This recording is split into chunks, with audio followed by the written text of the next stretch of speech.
Africans to seek to regain their independence from the colonial masters.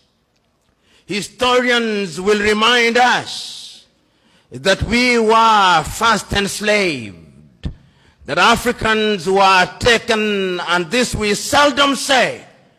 The first civilization to take Africans out of this continent were the Arabs. And they took Africans from the eastern coast. And it's sad that in that part of the world, there are not many Africans who remained, because it was in the business of the Arab enslaver to castrate Africans. We never say that, but we must say it because it is historically significant. Then the Europeans came, the Portuguese came, the Spaniards came, the Germans came, the French came, the Belgians came. Africa became the hunting ground for the European colonizers, and we were the sport. We built, our ancestors built the United States of America. Our ancestors built Europe. And when slavery had lost its shine and sheen, the Europeans abolished it. But they replaced it with yet another pernicious enterprise, the colonization of Africa. The Europeans sat in Berlin, in Germany, in 1884, and they looked at the map of Africa and parceled it out. The British had their share, the Germans had their share, and Tanzania or Tanganyika was their share, as was Rwanda and Urundi. The Spaniards were Johnny-come-latelys in the arena, and they got little Equatorial Guinea and Southwest Africa.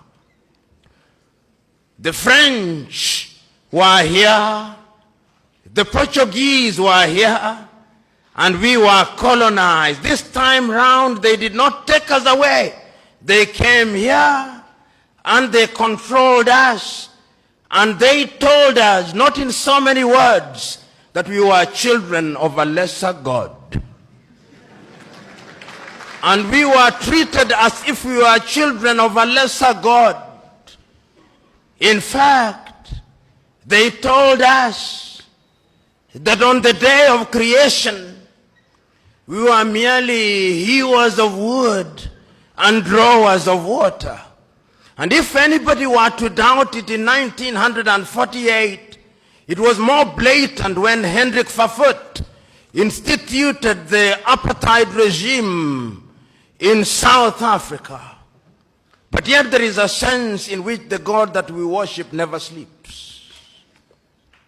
The colonial enterprise ran its course.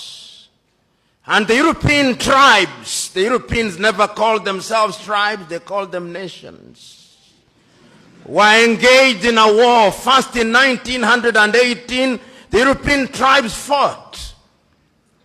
And they had something called the League of Nations, which died. Then they fought again in 1945. And what is unique about the European nations is that when they are engaged in tribal wars, they call them world wars. So there was another war between 1945, 1939 and 1945.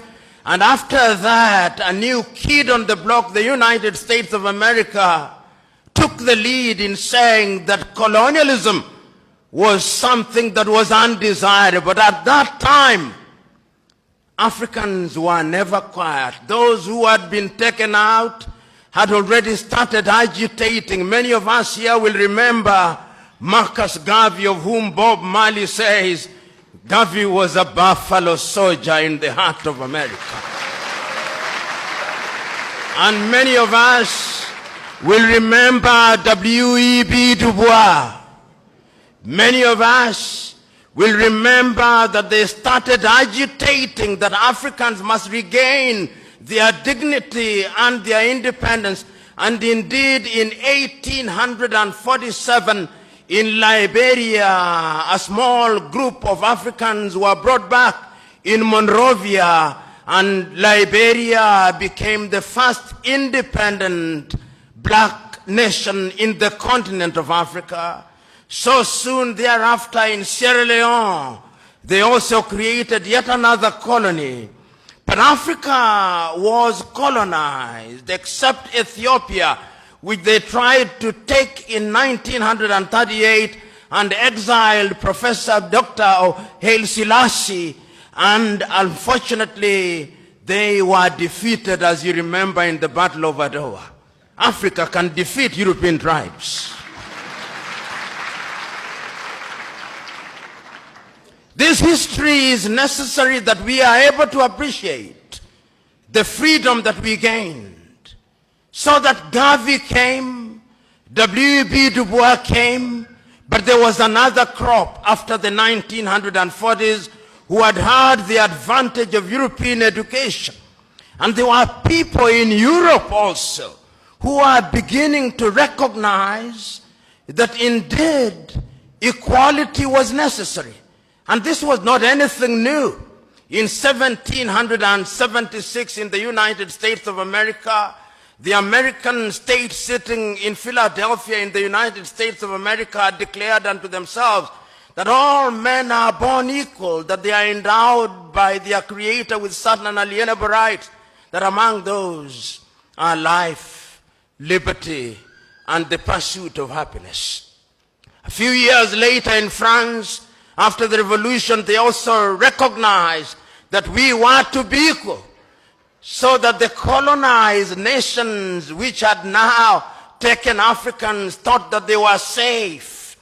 They had taken Leopold Sédar Senghor from Senegal to Paris, and they thought that they were creating a little Frenchman. Little did they know that they were creating somebody who would want to overthrow them. They took Félix Houphouët-Boigny from Côte d'Ivoire, and they thought that they were creating somebody who would be subservient to them. They took Ahmed Sékou Touré and Modibo Keïta, and they thought they were safe. Little did they know that they were creating the future leaders and agitators against French colonization. And it did not stop there. The Portuguese also took Agostinho Neto and Amilcar Cabral and Eduardo Mondlane to Lisbon. Little did they know that those individuals would be the catalyst that would be necessary in the process of decolonization. The British also had their fair share. They took others. They took Mwalimu Kambarage Nyerere, Hastings Kamuzu Banda, Kenneth David Kaunda, and many others to the United Kingdom, Jomo Kenyatta.